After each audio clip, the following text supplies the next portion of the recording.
લીમડા જામમાં 2 ખુરશીયા બાંધતા આ ભાઈને નીકળવાના અને ખુરશી આવ્યા એની ઉપર આવી ગયા. એ ભાઈનું મૃત્યુ થયું, ગાડી ઉપર પડી ગયો એટલે આ ભાઈ દબાઈ ગયો, એની માટે બેસી ગયો ખુરશીઓ ને એને તાત્કાલિક સારવાર રિક્ષામાં લઈ ગયા, મૃત જાહેર કર્યો ડૉક્ટરે. એ રીતના પછી સમાચાર આવ્યા.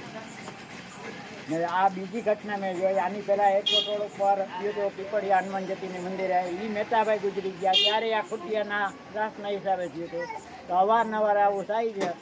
નગરપાલિકા આમાં કોઈ સૂચના લઈ નહીં તો આના પગલાં લઈ તાત્કાલિક આનો અમલ કરે, ઢોરને પૂરે. આજરોજ કેશોદમાં ખૂબ જ દુઃખદ ઘટના ઘટી.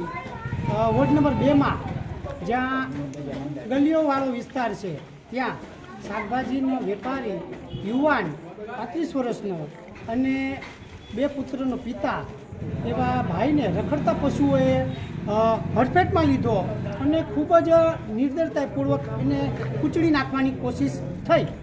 આના હિસાબે આ યુવાન આજરોજ આપણી વચ્ચે હયાત નથી, તેનું દુઃખદ મૃત્યુ થયું છે.